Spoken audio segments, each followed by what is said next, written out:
ময়েজ মঞ্জিলের কথা আপনারা বলছেন, এখানে বসে আছেন, এই ময়েজ মঞ্জিল কিন্তু মানুষের ভালোবাসায় তৈরি, এই ইট পাথরের তৈরি কিন্তু এই বাড়ি না। এই মানুষের ভালোবাসায় এই বাড়িটি তৈরি হয়েছে এবং তার জন্যই 100 বছর ধরে আমরা আপনাদের সামনে এবং আপনাদের ভালোবাসায় আপনাদের সেবা দিতে পারছি। খুব কম এই পৃথিবীতে আপনারা এই উদাহরণ দেখবেন যে এত বছর একটি পরিবার মানুষের সেবা দিয়ে যেতে পারে। তাই আমি বলবো, আগে যেরকম হয়েছে, আমার আব্বার কথা আপনারা অনেকে বলেছেন, আমি তারই মেয়ে, তারই সন্তান। আজকে আমি মেয়ে হয়েও আজকে আল্লাহ আমাকে এই জায়গায় বসিয়েছে বিএনপিকে এখানে নেতৃত্ব দেওয়ার জন্য। এটা আমি মনে করি আমার একটা বিরাট ভাগ্য। এটা আল্লাহ সবাইকে এই সম্মান, এই ভাগ্য দেয় না।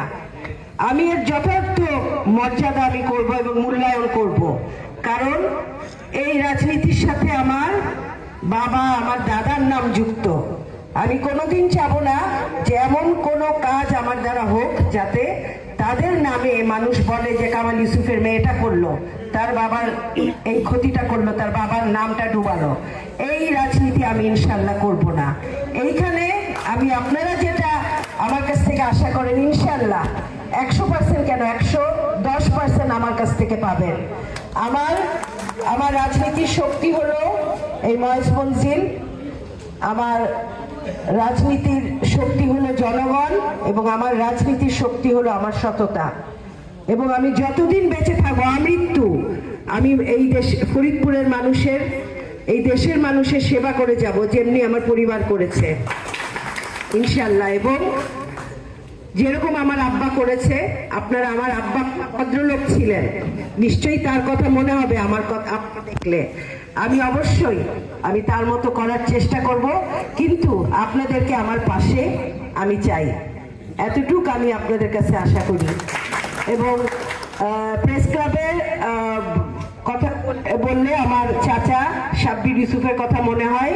উনি প্রেস ক্লাব এবং আরো কিছু এখানে অর্গানাইজেশন, যেমন ডায়াবেটিস হসপিটাল, তারপরে শিশু হাসপাতাল, মুসলিম মিশন, এগুলো উনি এগুলো দায়িত্ব নিয়ে এগুলা পৃষ্ঠপোষকতা করতেন। এবং তার ধারাবাহিকতা আমার চাচাতো ভাই ফারিয়ান ইউসুফ ও এটা করছে, এবং আপনারাও পাশে থাকবেন। আমার চাচা, আমার বাবা, আমরা এমন একটা পরিবেশে মানুষ হয়েছি, আমরা ছোটবেলা থেকে একসাথে থাকতাম একই বাড়িতে। তো আমাদের মধ্যে একটা খুব অন্যরকম সম্পর্ক ছিল। আমার বাবাদের মধ্যে